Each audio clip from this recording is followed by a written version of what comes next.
Welcome to ITU's WTDC-25 conference, a World Telecommunication Development Conference being held in Baku in Azerbaijan. I've got the great pleasure of being joined in the studio today by ITU's Regional Director for the Arab States, Adel Darwish. Adel, welcome to the studio. Thank you very much, Max. Thank you for having me here. Now, let's talk a little bit about WTDC-25. You go to plenty of conferences around the world, some in Geneva, some much further afield. This one here being held in Baku in Azerbaijan. Why is this important in particular, do you think? WTDC is an important conference. It's my fourth WTDC at the moment, attending it with the ITU, from both sides, as a delegate when I was before and as a regional director since I joined the ITU. WTDC is one of the important conferences for us in the regional office because membership from the region would come together, set the priorities, decide on what the BDT and the whole of ITU needs to work on for the coming 4 years. It's really important. Why? Because it touches on what we carry out as activities and projects as regional offices on the ground with the member states, and membership in the region. We don't only focus on what the governments want, we also engage a lot with the UN sister agencies. We engage a lot with membership, which are the private sectors, academia, and associates who are there on the ground as well. And it also decides on what should be our priorities coming up for the next period or cycle until the next WTDC.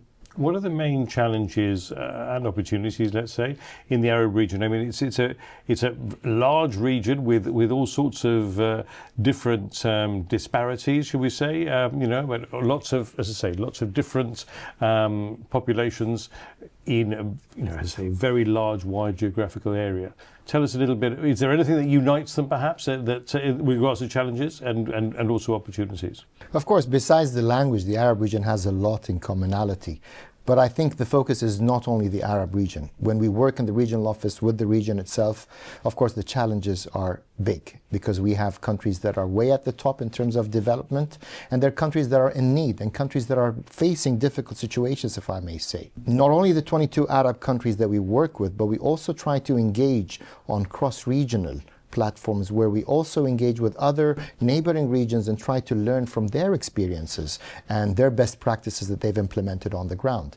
On the regional level itself, it's been a challenge because dealing with countries that are very well advanced in certain areas is different with dealing countries that has different kind of needs, if I may say. We have been in the regional office focusing on skills development. That has been very critical. We've hosted the Global Digital Skills or the Skills Forum in Bahrain last year. That was a great thing for us. The region has been focusing a lot on hosting as well, a lot of ITU platforms, GSR in Saudi Arabia, for example. That has been another key achievement for us. And before that, we've had a lot of activities within the region. Now, this means the region is key on developing, on positioning itself globally, and we as a regional office try to support that, with the whole support coming not only from BDT, but the whole of ITU. You mentioned Saudi Arabia, but there's plenty of countries in the region that are rich, not just financially, but in terms of their opportunities, in terms of their advancement, in terms of digital transformation. Is there much cooperation amongst the states with regards to that, in terms of sharing those opportunities? Absolutely. There's a lot of exercises going on between the countries. There's a lot of twinning exercises going on. We have countries engaging within our platforms and outside our platforms. But it's great to see that not only the ITU is shaping where the technology front is going in the region, but it's also the other agencies like the League of Arab States, our sister UN agencies who are engaging closely with us, and also the governments themselves are hosting a lot of important events and activities. For example, we have the United Arab Emirates hosting the global cybersecurity drill in UAE. That is key because not only it brings the experience of UAE into the region, but also globally. Egypt again has hosted GSR. That was very key, and they also exported the Egyptian regulatory experience, and Egypt is one of the leading countries when it comes to our regulatory tracker.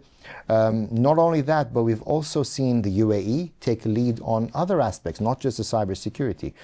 We also have Saudi Arabia leading on cybersecurity and also on space matters. That has been very key. I was going to mention space actually, because I mean it's no longer the final frontier. It really is something which I think one does definitely hears it aligns with countries as you've mentioned.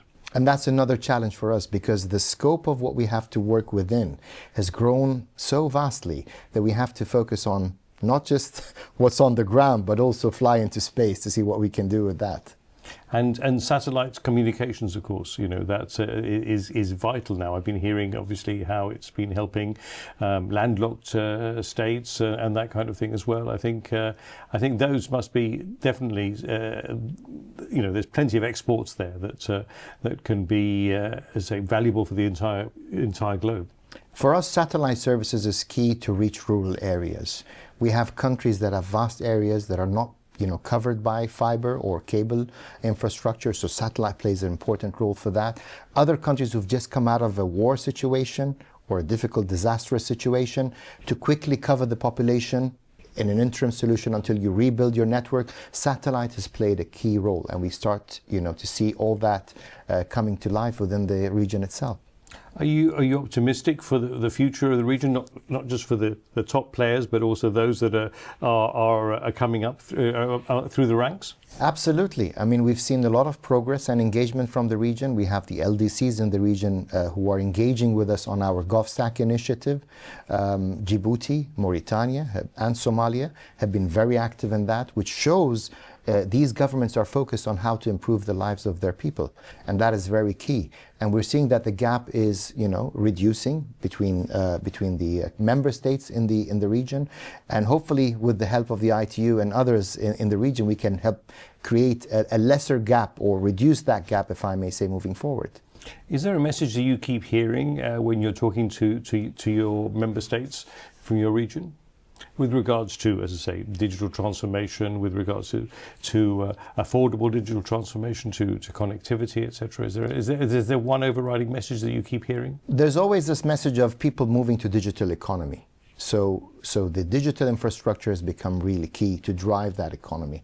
And I think that's a key role that ITU would support in building the strategies, the frameworks that help achieve that robust digital economy. Digital public infrastructure has become key for any government. And no longer do we talk only about the telecommunication sector. It's across all industries. And that's what we're trying to do moving forward. Finally, what gives you the greatest satisfaction as Regional Director of the Arab States? Well, the greatest satisfaction is when I actually see the results of what we do, the impact. As the BDT Director has set our goal to be BDT for Impact. So the impact we do on people's life is really important. When I go to a youth event and I see all these young people learning and achieving, and then they come back to us with success stories, they say, we learned something in an ITU event that we implemented in our life and we were successful now. These kind of things are important for us. Women and girls, training them, making sure that they're engaged in the working and the policy making process itself has been very key and fundamental. Our training that we've done recently on girls in AI and training them on AI prompting and all that has been very successful. We've seen more and more demand in the region. Also, focus on the elderly has been very important. We've seen the region focus on elderly, how to educate them, how to make sure people have the right knowledge, not only to use the technology, but also to protect themselves from technology. Excellent. Well, Adel Darwish, thank you so much for joining us in the studio, sharing these very interesting insights into the region, and hopefully we'll catch up with you again very soon. Thank you very much, Max. Thank you. And if you enjoyed this interview, which I'm sure you will have, then do check out our other interviews on our YouTube channel, our podcasts, wherever you can listen to your podcasts. And for further information, visit our website at www.itu.int/WTDC-25. Thanks for tuning in.